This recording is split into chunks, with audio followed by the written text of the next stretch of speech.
Welcome back to the BookCast. Today we are unpacking every layer of the incredible novel Little Women. Get ready for a deep dive into its characters, themes, and the hidden meanings behind the story. Yeah, definitely. This deep dive will guide you through Louisa May Alcott's beloved narrative, examining the March sisters' journey, their individual struggles, and the profound lessons they learn about family, self-improvement, and love. It's a story that has not just resonated, but truly endured for generations, right?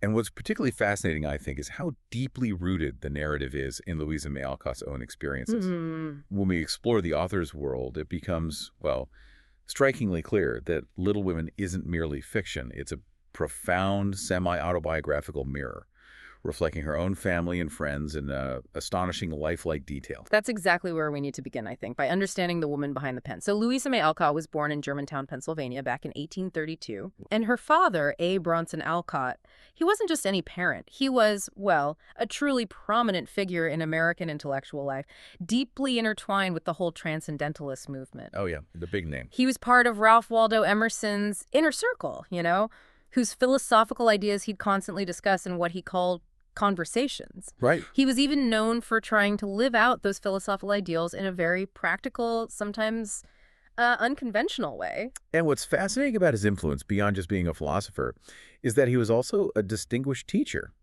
a really progressive one for the time. Oh. Yeah, he earned the nickname American Pestalozzi because of his incredibly reformist ideas about education. This background is absolutely crucial because it means Alcott grew up not just in an intellectually stimulating environment. Right, where deep thoughts were just normal. Exactly, but also one where she developed this keen, almost inherent interest in literature. And the implication for Little Women is just huge.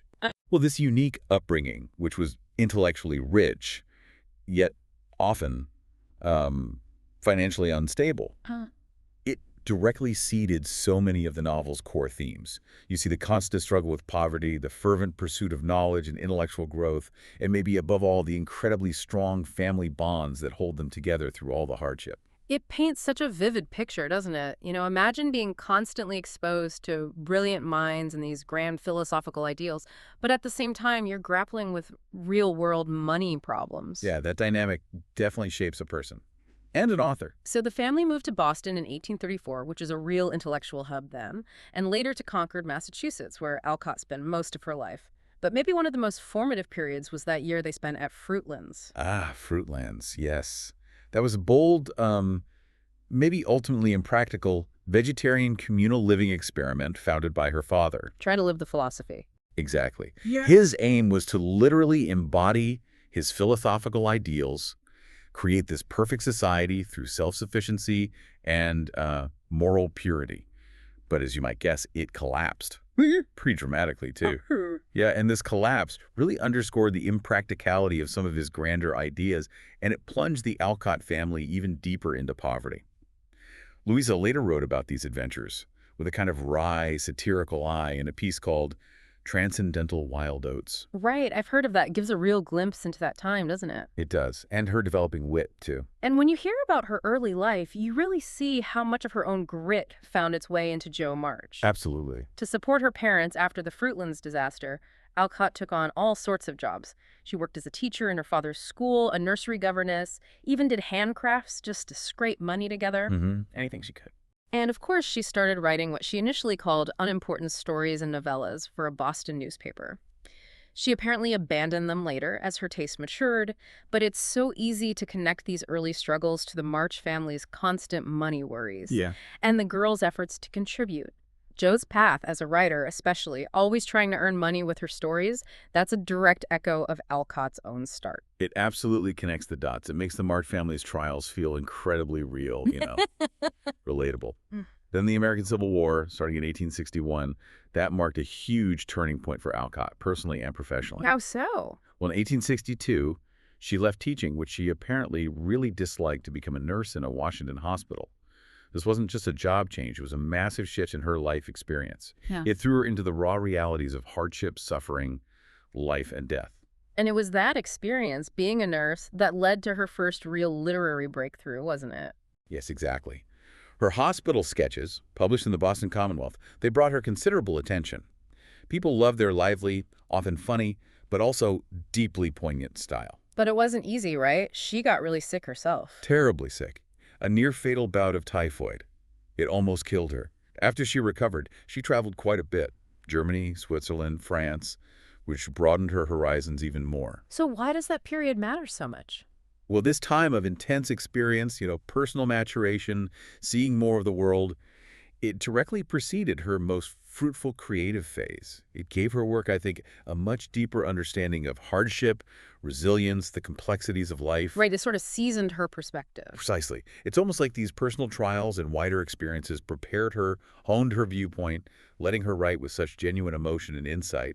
And then just a few years after that, Little Women was published in 1867. And it wasn't just a success, it was huge, right? Oh, absolutely. It catapulted her to immediate fame, immense popularity. It basically defined her entire literary career from that point on. And she followed it up with other successful books, too, like An Old-Fashioned Girl, Little Men, Joe's Boys. The whole series, really. What's truly remarkable, and maybe a key to her genius, is that her books were loved because they didn't rely on crazy adventures or extraordinary people. Exactly.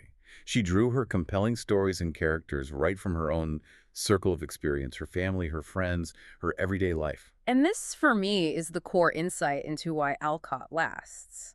She had this incredible ability to create what the editor here calls lifelike characters. Yeah. They weren't just names on a page, they felt like personal friends. Young readers felt like they knew them. Totally. Her understanding of the joys and sorrows, temptations and wishes of youth, plus her fine humor, a sharp eye for essential details, and always this warm heart for her characters. It just cemented her appeal. You felt like you knew these girls because, well, Alcott knew them inside out. And the reason she knew them so intimately, like you said earlier, is because Little Women is essentially a semi-autobiographical mirror. The novel is basically a portrait of her own family and friends. Mrs. March, Marmee, for instance, is modeled so closely on Alcott's own mother. Who her biographer described as having great nobility of soul and a lively spirit. And you see that exact mix. Quiet strength, lively moral guidance, and Marmee's focus on her daughter's practical and moral growth throughout the whole story. It's uncanny how close the characters are to her real family. It gives it that incredible authenticity. Joe, obviously, the fiery, impetuous, joyful, talented one. That's Louisa. No question. A direct reflection of Alcott herself. Influenced by her clever father, but drawn to her mother's noble nature, just like Alcott. Then Meg, the more domestic, housewifely figure that's based on her sister Anna. Right, and Beth. Beth, the delicate and sickly one, is modeled on Elizabeth, which is sadly true to life, mirroring Elizabeth's own poor health. Oh, wow. And Amy, the artistic, sometimes vain sister, is inspired by May Alcott. It's really like a family portrait in words. And then there's Laurie, who, as our source notes, is a bit more of an ideal figure. Yeah, not a direct copy. He seems to embody qualities from several boys Alcott knew, especially a young Polish friend. It's this mix of real-life inspiration and maybe a bit of idealization. Which creates such a rich, relatable, and let's face it, totally beloved character. Right. Almost everyone falls for Laurie. True. It's also worth mentioning, just for you listening, that the version of Little Women we're diving into today is abridged, shortened for school use. But the editor assures us the main story holds together well, and the language reflects that conversational American English of the time. Very accessible. Okay, so now that we have this grounding in Alcott's life, her family, and how her experiences seeped into the book, let's dive right into Chapter 1. Playing Pilgrims. Let's meet the March sisters and their world. Yes. The story opens right away in the March family parlor. It's Christmas, and it sets the tone immediately. "Christmas won't be Christmas without any presents," grumbles Joe, lying on the rug. Instantly, you feel the weight of their poverty. It's not just mentioned. It's a central fact of their lives. Meg sighs over her old dress, wishing for something new. And Amy, with that classic injured sniff, complains it's unfair that other girls have pretty things and they have, well, nothing. But then Beth, bless her, the quiet heart of the family, the peacemaker. She counters, doesn't she? Contentedly. We've got father and mother and each other anyhow. Yeah, her simple words kind of lift the mood for a second, shows that family bond. But the shadow returns quickly when Joe points out it's not just presents missing, but their father. Which is crucial context. He's away serving as a chaplain in the American Civil War. Right, which was raging from 1861 to 1865. The silence around his absence, the possibility he might not come back, it just hangs there. Shows the war's impact right inside their home. That opening really sets up the conflict and the underlying tension so well. Meg then explains Marmy's thinking behind the no presents rule. Right, she says it's going to be a hard winter, and they ought not to spend money for pleasure when our men are suffering so in the army. It's a powerful appeal to empathy, to duty, very much in the spirit of the time. They agree to make little sacrifices, although Meg admits she's struggling with it. Shows her own inner conflict, wanting nice things, but feeling the moral obligation. That touch of vanity. And this is exactly where their individual burdens, as they start to call them, come into focus. Reveals their personalities right off the bat. So Meg hates being a governess to dreadful children, longs for pretty things, an easier life. Her burden is, well, regret over lost comfort and vanity. Clearly. Yeah. And Jo, true to form, she hates sewing, hates keeping still, hates ladylike behavior, prefers whistling and running around. Her burden is her wild, unladylike nature, her rejection of domesticity. Definitely. Then Beth quietly complains about dishes and tidying, says it makes her cross, and stiffens her hands for piano practice. Her beloved piano. Exactly. So her burden is shyness, chores, but also envy of girls with nice pianos, that artistic longing. And Amy, the youngest, frets about school, about impertinent girls making fun of her nose. Always the nose. Her burden is vanity, that desire for refinement, elegance, very focused on appearances. It's amazing how these small complaints paint such clear pictures of who they are. It really is. These aren't just minor gripes. They're fundamental insights into their characters, the challenges they'll face.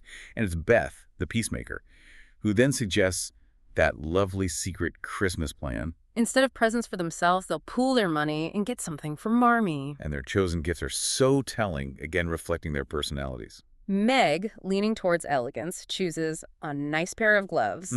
Jo, practical, maybe a bit tomboyish, picks army shoes, best to be had. Perfect Jo gift. Beth, thoughtful and domestic, wants some handkerchiefs, all hemmed, a gift of labor. Sweet. And Amy. Amy initially goes for a little bottle of cologne. She likes it, and it won't cost much, so I'll have some left to buy something for her. Oh, that last bit. Some left for me. Exactly. It's subtle, but it perfectly foreshadows Amy's struggle with selfishness, which is such a key part of her journey. It's a brilliant character work right there. So their plan is to surprise Marmee, pretend they're buying for themselves. Right. And Jo, of course, is already planning a play for Christmas night. Always the director. Always.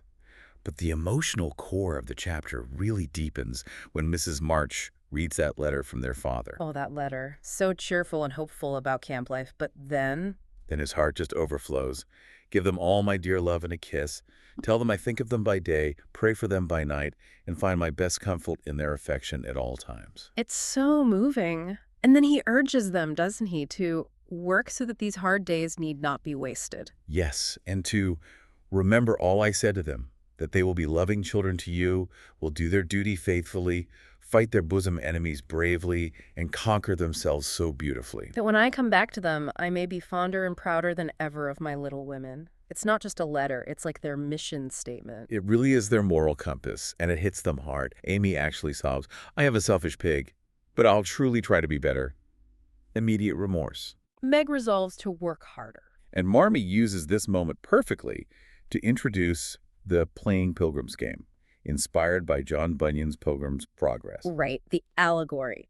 Their burdens, dishes, dusters, envy, looks, temper are compared to Christian's burden of sin. Exactly. And just like Christian faces, the slough of despair. Moments of a despair. Marmee assures them she'll be their help. The whole idea is guiding them towards that true celestial city of peace and goodness through their everyday actions. It's this beautiful spiritual metaphor underpinning the whole novel, their journey of self-improvement. Which leads us right into Chapter 2, A Merry Christmas, where they immediately start trying to live up to those ideals. Yes. Christmas morning, the girls wake up and find these personalized books under their pillows, green, dove-colored blue, each with a picture and some guiding words from Marmee. Not just gifts, but their roll of directions for the pilgrim journey, their guide to being good. And Amy. The one who just admitted being selfish. She has this little redemption moment right away. Oh, yeah. While they're putting their gifts for Marmee in the basket, Amy surprises them. Instead of that little bottle of cologne, Get out the bigger word. handsome flask, she says, I'm truly trying not to be selfish anymore, having spent all my money to get it. Wow. That's a real immediate effort to conquer her bosom enemy. Shows the letter, and Marmee's talk really sunk in. It's a wonderful early sign of her trying. But then comes a real test. a challenging one. Okay. The girls are super hungry, waiting for breakfast when Marmee comes in. Yeah. And she asks if they will give their breakfast away as a Christmas present to the poor Hummel family who are suffering hunger and cold. Give away their Christmas breakfast. Wow, that's tough. It's a huge ask. But despite being starving, They agree. instantly and wholeheartedly, Jo exclaims, "I'm so glad you came before we began," like relieved she was prompted to do good. Beth eagerly offers to help carry things. Quietly helpful. And Amy heroically gives up her absolute favorites, cream and muffins. Proving her vow wasn't just talk. Right. Meg immediately covers the food. That collective act of selflessness, it really fulfills their resolution, doesn't it? Embodying that true Christmas spirit. Completely. As they set out to deliver the food to that poor, bare, miserable room, broken windows, no fire, sick mother, crying babies. It's powerful. And this kindness, this generosity, Yeah. it leads to something unexpected, right? It is a delightful surprise. When they get back, there's this splendid breakfast waiting for them, much better than usual, provided by Mr. Lawrence, the wealthy neighbor. The odd old gentleman. That's him. Turns out his servant overheard their plan, told Mr. Lawrence, and he was so pleased he arranged the feast as a sign of friendly feeling. That's wonderful. Like instant karma, almost, shows how goodness can ripple outwards. Exactly. A beautiful demonstration of how selflessness can bring unexpected kindness. So then they give Marmee her gifts. Yes, joyfully. And she's both surprised and touched. The slippers fit, the handkerchief goes in her pocket, well scented with Amy's cologne. Yeah. The gloves are a perfect fit.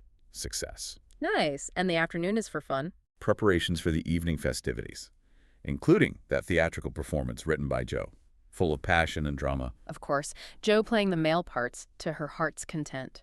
I can just picture her loving it, with her special props, the boots, the foil, the doublet. Totally her element. And because the company is small, they all have to play multiple parts. Good for their memories and just harmless amusement that brings them together. And then, another surprise. Yes. Another feast from Mr. Lawrence. Ice cream, actually 2 dishes of it, pink and white, and cake and fruit and distracting French bonbons. And in the middle, 4 great bouquets of hothouse flowers. Wow. He really went all out. He did.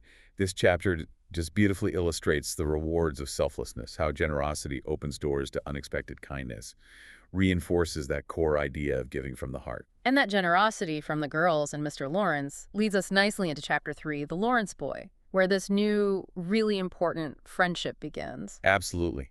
Laurie, Mr. Lawrence's grandson, makes his first proper appearance. He's invited to a dance by Mrs. Gardner. And the girls notice him. Meg sees his politeness. Jo gives that vivid description. Right. Curly black hair, brown skin, big black eyes, long nose, nice teeth, little hands and feet, tall as I am, very polite for a boy, and altogether jolly. Joe's sharp-eye. But Jo feels awkward at the party, right? Hiding by the wall. Yeah, as much out of place as a colt in a flower garden. Great metaphor for her untamed spirit in that formal setting. And Laurie notices her discomfort and the scorched dress. He does. With his amazing kindness and insight, he suggests they dance in the empty hall, teaches her the German step. It's just understanding. Meanwhile, Meg has her own little mishap with tight slippers and spilled coffee. And Laurie helps her too, proving himself a nice boy through his actions, not just manners. It's clear he's different, and Jo picks up on that, doesn't she? Sees his big, lonely house. Yeah, she decides he is suffering for society and fun and needs somebody young and lively. So, being Jo, she just goes over. When he has a cold. Brings him blancmange and kittens. Exactly. Right. Simple gestures, but they Yeah. make him laugh, break the ice. And this is where we get that really poignant glimpse into Laurie's loneliness. Mm-hmm. He admits watching the March family through the window. Says it's like looking at a picture to see the fire and you all around the table with your mother. He sees the warmth he's missing. And Jo, moved by his solitary, hungry look, immediately invites him over, promises they'll never draw that curtain anymore. It's such a pivotal moment of connection, the real start of their bond, This leads to the tour of his house, ending in that amazing library. which Jo finds incredibly rich. She tells him, "Theodore Lawrence, you want to be the happiest boy in the world." But he counters, right. A fellow can't live on books, shows his emotional loneliness despite all the wealth. Such a powerful line. Okay. Then Mr. Lawrence, the grandfather, makes his entrance, gruff and imposing. But Jo isn't scared. She's honest with him, tells him he's not quite as handsome as her own grandfather, but she likes him in spite of it. Classic Jo. And her honesty pleases him. He recognizes her spirit. He asks what she's been doing to Laurie. And she just says, "Only trying to be neighborly, sir." Simple and direct. And the old gentleman is clearly pleased by the change he sees in Laurie. He notices Laurie and Joe soon chatted away like old friends, and how Joe seemed to understand the boy almost as well as if she had been one herself. That immediate connection is amazing. Then Laurie plays the piano for her. Beautifully. Shows his artistic side. Joe is impressed, wishes Beth could hear him. And later, Mormy explains Mr. Lawrence's issue with music, the sad family history. Right. His son, Laurie's father, married an Italian musician, which displeased the proud old man, caused an estrangement. Both parents died young. Mr. Lawrence took Laurie in. And now the old man fears losing Laurie, too, worries he'll want to be a musician like his father. Echoes of that past pain. Yeah, this section really explores that new friendship, Laurie's social awkwardness, and the hidden pain within families. Very layered. And this brings us to a truly touching part. Beth's story. Her triumph. Because even though the families become close, Beth remains terrified of gruff Mr. Lawrence. Right. She visited once, but he scared her so badly. His staring, his loud, "Hey!" Her feet chattered on the floor. Vivid image of her fear. She vowed never to go back, even though she desperately longed to play that magnificent grand piano in his house. Her fear was this huge barrier to her deepest wish. It's heartbreaking knowing how much she loves music, but Mr. Lawrence, he figures it out. He does. Somehow, in some mysterious way, he learns about her fear. And he's much kinder than he seems. He comes up with this beautiful, sensitive plan. How does he do it? During a visit, he artfully steers the conversation to music, talks about singers, organs, tells charming stories. And Beth, despite her fear, is drawn nearer and nearer, as if fascinated. Because it's the subject she loves. Exactly. Then he pretends the idea just hit him and casually offers Laurie's piano for her use. Tells Laurie to leave the front door open and the parlor empty. Wow, that's incredibly thoughtful, understanding her shyness. It shows such deep kindness beneath that crusty exterior. He creates a safe space for her to conquer her fear privately. And it works. She goes over, touches the piano with trembling fingers. And the fear just vanishes, replaced by the unspeakable delight which the music gave her, for it was like the voice of a beloved friend. Oh, that's beautiful. After that, the little brown hood slipped through the hedge nearly every day. The drawing room was haunted by a tuneful spirit. Lovely imagery. So she's overcome her fear, found her joy, and she wants to thank him. Naturally. Her gratitude is huge. She decides to make him a pair of slippers, in her own quiet, thoughtful way. What kind?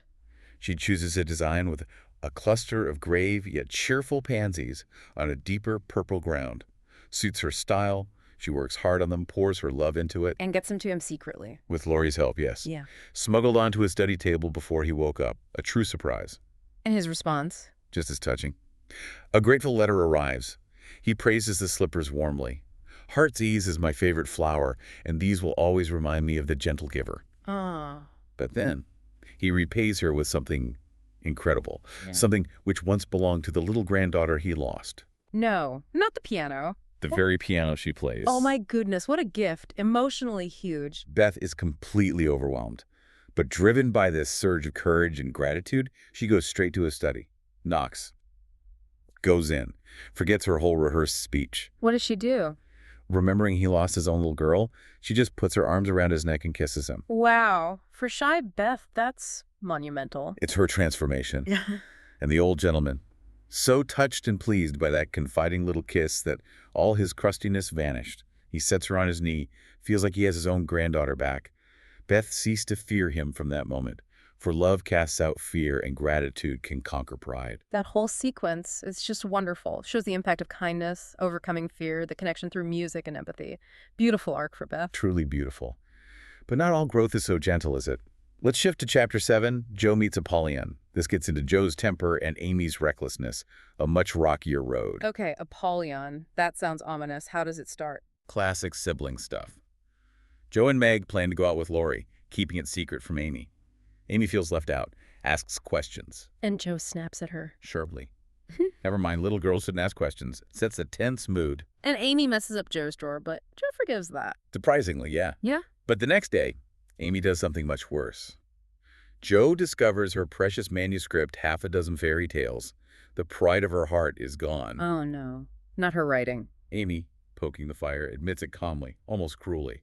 I told you I'd make you pay for being so cross yesterday, and I have. She burned it. She burned it. Oh, Amy. That's when Joe's hot temper mastered her.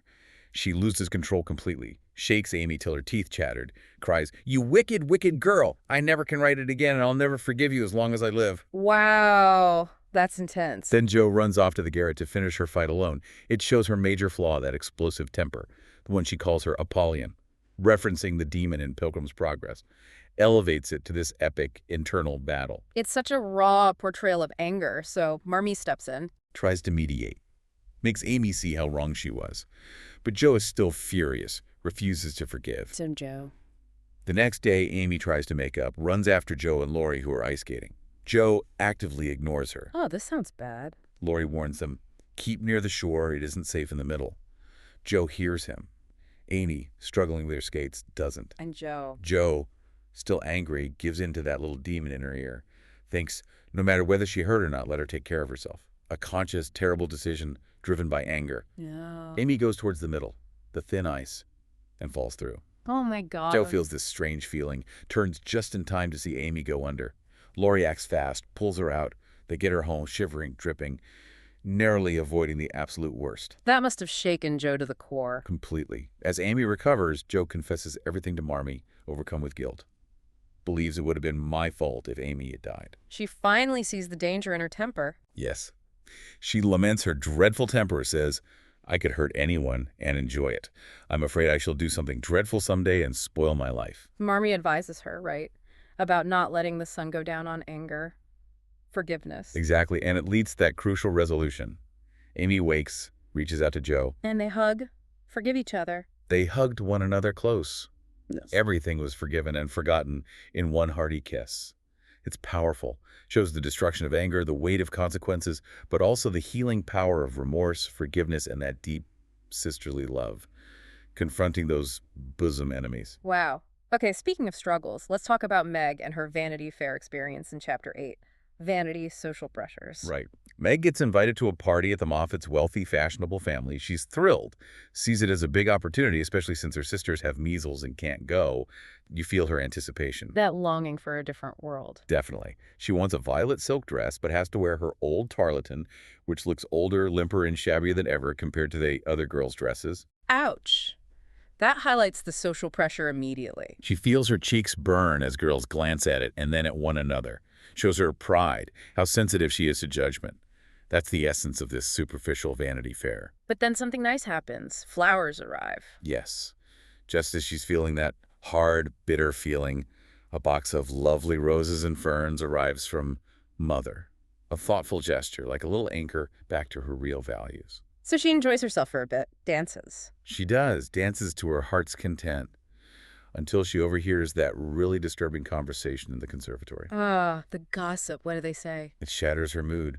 Girls gossiping about Laurie's money, calling him a money bag, crudely suggesting it'd be a grand thing if he married one of the March girls because they have no money and are only common girls. How awful. They even call Meg that dowdy tarlatan and suggest Mrs. March has plans to marry one of them off to Laurie.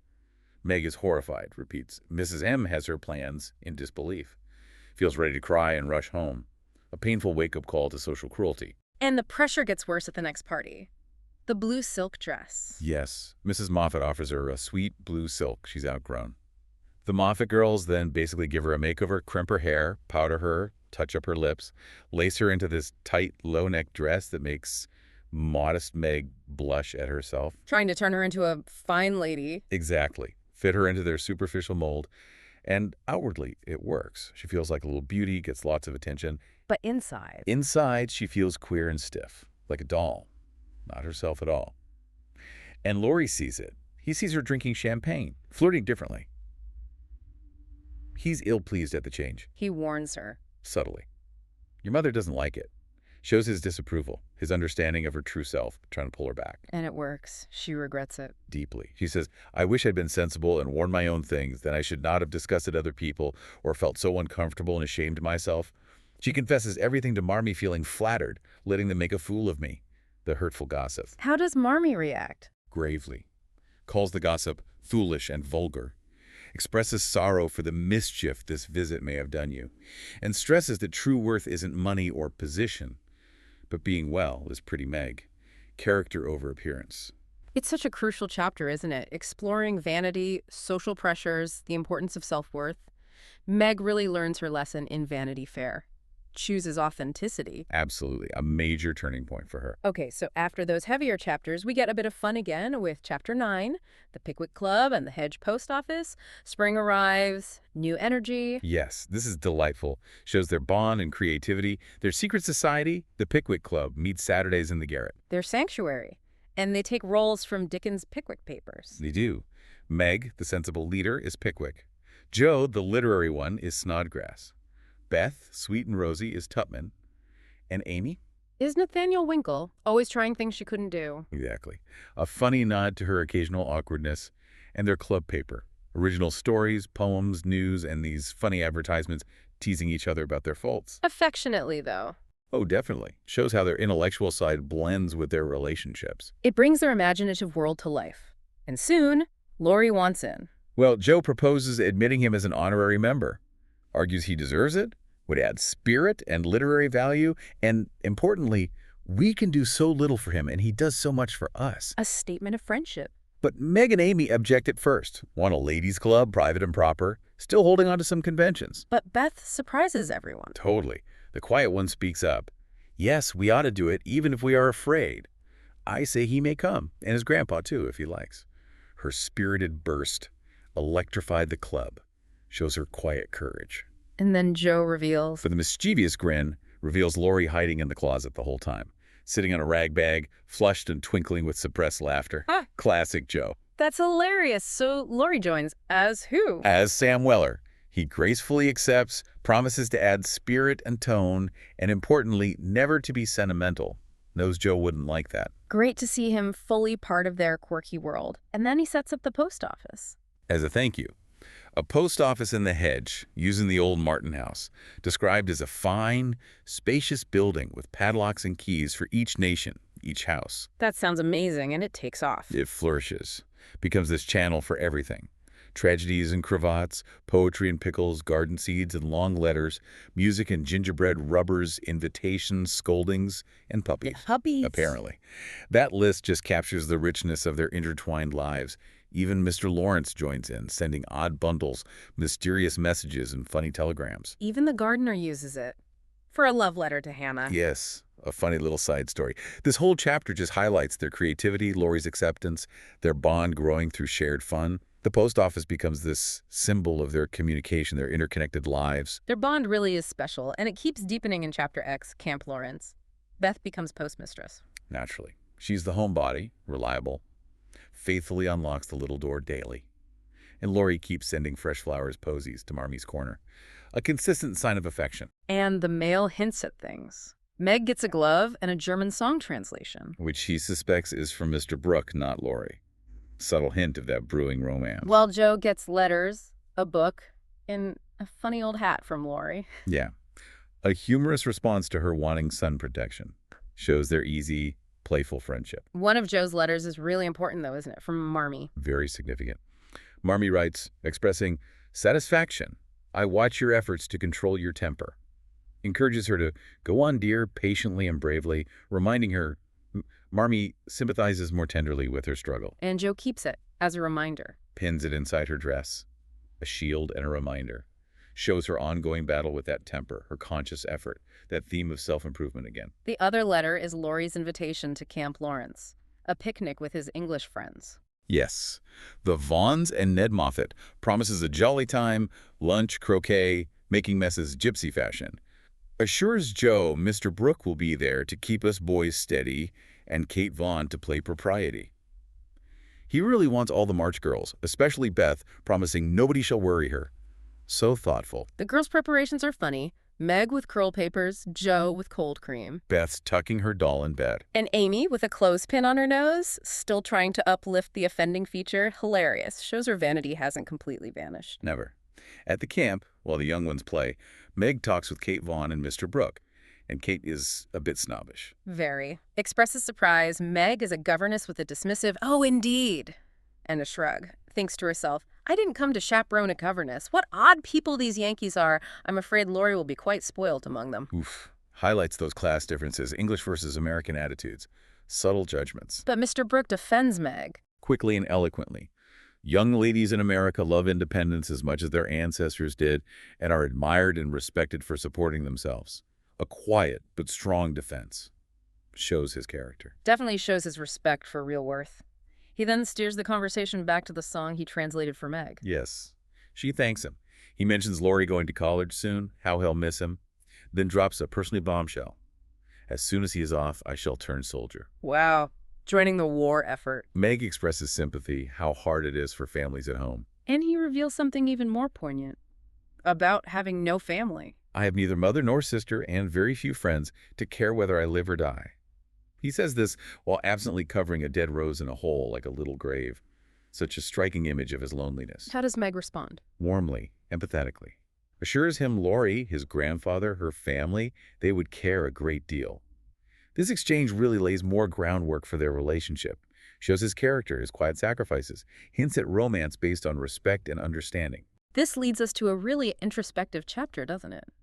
Chapter 11, Castles in the Air.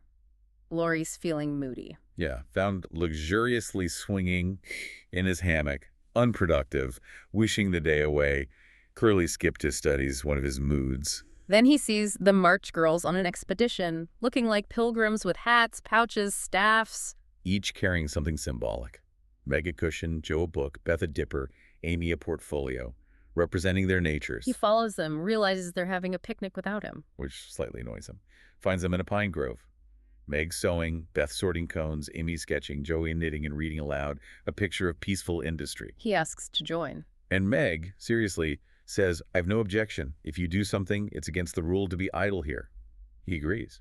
They explain they're playing Pilgrim's Progress still and building their castles in the air, sharing their dreams. And this is where we really see into their souls. Meg's castle. A splendid house full of everything lovely. Books, pictures, music. Being very good and happy and beloved, with children, needlework, never feeling poor. Traditional, yes, but focused on comfort, love, security. Not just wealth. And Joe's, very different, I bet. Totally opposite. A stable full of Arabian steeds adventure. Rooms piled with books, knowledge she'd write out of a magic inkstand, gaining fame and fortune. And crucially, I don't think I'd marry at all. Wow, that's bold for the time. Her dream is intellectual freedom, independence. Unequivocally. Laurie's castle. He wants to live in Italy and to enjoy myself in my own way, travel. Defy his grandfather's plan for him to be an India merchant like his father did. He feels it's working against the grain. Longs for authenticity, self-expression, like Joe. Then Beth's castle. Simple, I imagine. Beautifully simple. To stay at home with father and mother and help them and be a good girl. Keep the house neat, play for them, never go away from them. Deep contentment and quiet service, family warmth, a real contrast. And finally, Amy, still ambitious. Very.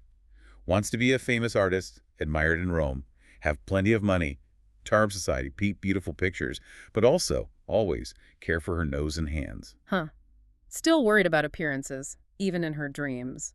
Fascinating mix of artistic ambition and self-consciousness. The discussion then turns to advice. Joe, impulsive as ever, tells Laurie, sail away. Never come home again till you've tried your own way. Go for it. Reflects her own desires. But Meg, in her most maternal tone, counters Joe's bad advice. Urges Laurie to do just what your grandfather wishes. Do your duty, and you'll get your reward, as good Mr. Brick has, by being respected and loved. Holding up Mr. Brooke as the example again, praising his dutifulness. Yes, how he cared for his mother, refused chances to stay with her, now provides for an old nurse. Paints him as this paragon of compassion and honor. This whole chapter is pivotal, reveals their inner worlds, contrasts their dreams, deepens Laurie's bond with them, and subtly cements that Meg-Mr. Brooke connection. Building on those revelations, Chapter 12, Secrets, brings Joe's writing and that romance into focus, right? Much to Joe's annoyance. Exactly. Joe's busy writing in the garret, finishes 2 stories, signs her name, proclaims, There, I've done my best. If this don't suit, I shall have to wait till I can do better. Shows her dedication. Then she sneaks out. In disguise. Noiselessly, hood up, hat down, repeating maneuver past a certain building. Yeah. Clearly on a secret mission. And Laurie sees her, gets suspicious about her dentist visits. He does, and pesters her until she confesses. She left 2 stories with a newspaper editor waiting for an answer. Her first submission. Huge step. How does Laurie react? Ecstatically. immediately dubs her Miss March, the celebrated American authoress, prophetic. Then he drops his own secret about Mr. Brooke and Meg. Yeah, maybe less sensitively. He found a miniature photo of Meg that Brooke had, overheard him saying, "I'll never go home till I've got her." Clearly about Meg. And Joe's reaction, not pleased. Disgust is the word used. It's a deep fear. Fear of Meg getting to be a woman, fear of the separation which must surely come. She sees Brooke's interest, marriage, as horrid, ridiculous. Shows her resistance to change, losing her sister, the family unit shifting. So she's anxious while waiting for news about her stories. Rushing the postman, being rude to Brooke. Totally queerly, the book says, watching Meg like a hawk. Finally, the newspaper arrives with her first printed story. Does she show them right away? Hesitantly. Downplays it. Nothing but a story, don't amount to much. Reads the rival painters, aloud romantic, pathetic, lots of characters dying at the end. Typical style then. Then she admits she wrote it. What about payment? Reveals she wrote it. Explains the editor didn't pay beginners, just let them print for good practice. Payment might come later, with improvement. But Joe is still so happy, for in time I may be able to support myself and help the girls. Achieving her dream of independence. Exactly.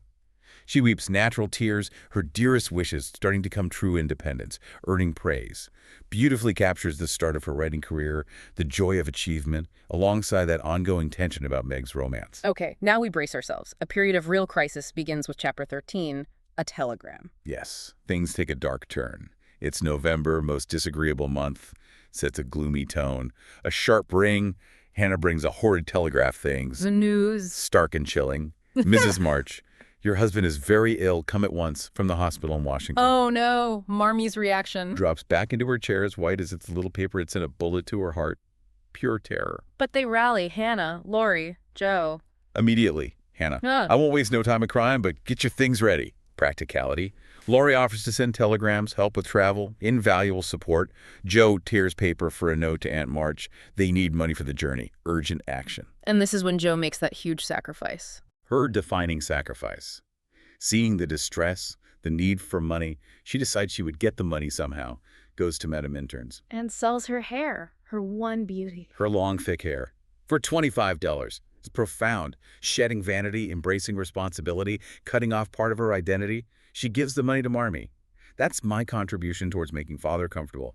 Says she had fancies about it, but seeing their distress, she didn't care. Wow, just wow. And then Mr. Brooke shows up. Unexpectedly, yes. As Meg prepares Marmee's things, he offers to escort Mrs. March to Washington. Says Mr. Lawrence gave him commissions there, a convenient excuse. How does Meg react? Her face is so full of gratitude, shows the immense release his presence brings. He really steps up here. Reliable, compassionate, self-sacrificing. Solidifies his place in their lives. But the crisis isn't over. 10 days after Marmee leaves, things get worse at home. Chapter 15, Dark Days. Yeah, just as they're catching their breath, Meg and Joe neglect visiting the Hummels, despite Marmee asking them to. Beth reminds them. But they forget. Preoccupied, maybe? Beth, conscientious, feeling unwell herself, my headaches, goes alone, takes things for the children, And finds the Hummel baby terribly sick. Tragically, the baby dies in Beth's lap. Oh, Beth, how awful for her. The doctor diagnoses scarlet fever in the other Hummel children, tells Beth to go home immediately. So Beth might have caught it, and they can't tell Marmee. Exactly. They decide to conceal Beth's worsening condition from Mrs. March, not wanting to add to her anxiety while Mr. March is still so ill. An impossible situation. Amy gets scared, refuses to go to Aunt March's. Terrified of the fever, Lori steps in again, persuades her with promises of visits, coaches her on handling Aunt March. Dr. Bangs confirms Beth has symptoms, hopes it's mild. Amy goes off with Joe and Lori. We get that brief comic relief with Aunt March's rude parrot, Polly. But Beth gets much worse. Significantly worse, much sicker than anyone but Hannah and the doctor suspected. Delirious, playing imaginary piano on the covers, calling for her mother. The sisters must be frantic. Joe is frightened to her core. Meg begs to write the truth. Even stoic Hannah sees the danger. Then more bad news. A letter says Mr. March has relapsed. Just piling on. Joe sends a telegram anyway, in desperation. Secretly, yes, against Hannah's advice. But Lori, sensing the urgency, had already sent one himself, always thinking ahead. The fever hits its peak at midnight. The crisis point. The sisters watch, wait, hope, trust. Then finally, Hannah exclaims, "The fever's turned. She's sleeping natural. Her skin's damp, and she breathes easy. Praise be given." Oh, thank goodness. And Marmee arrives. Just then, guided by Laura's telegram, arrives on the midnight train, bringing sunshine into the house. Beth wakes, sees the little rose in Mother's face. Her hungry longing was satisfied at last. That whole ordeal, it tests them incredibly, but shows their bonds, their sacrifices, and Marmee's presence being so vital. Absolutely. A profound illustration of family love and resilience. Phew. Okay, after the storm comes the calm. Chapter 7, Lizzie Meadows, a time for recovery and reflection. Exactly. Peaceful weeks follow. Both invalids, Mr. March and Beth, improve rapidly. Mr. March plans to return early in the new year. A full reunion is coming. Beth is still weak. Still weak, spends her days on the sofa with her cats and doll sewing. But Jo now carries her for her daily airing in her strong arms, shows Jo's evolving tenderness. Meg cooks nourishing meals. Amy focuses on her art, finding normalcy again. And Mr. March's return is joyous. Deeply emotional. Ends that long period of anxiety. Laurie announces another Christmas present, adding to the excitement. Beth, despite warnings, runs into her father's arms. Even Hannah gets emotional, crying over the turkey. Yes. A lovely human touch. Mr. March's return completes the family, signifies the end of their pilgrimage hardships, their arrival at these pleasant meadows of peace and togetherness. The part where he observes how they've grown is so important, isn't it? Validation. Hugely important. He sits with them, acknowledges the rough road they traveled, says, "You've got on bravely, and I think the burdens are in a fair way to tumble off." Then reveals his discoveries about each daughter. What does he say about Meg? Praises her womanly skill, which keeps home happy, more than white hands or fashionable accomplishments. Proud to shake her good, industrious little hand, values her competence over surface graces. And Jo, does he see the change in her? Definitely. Her voice is lower.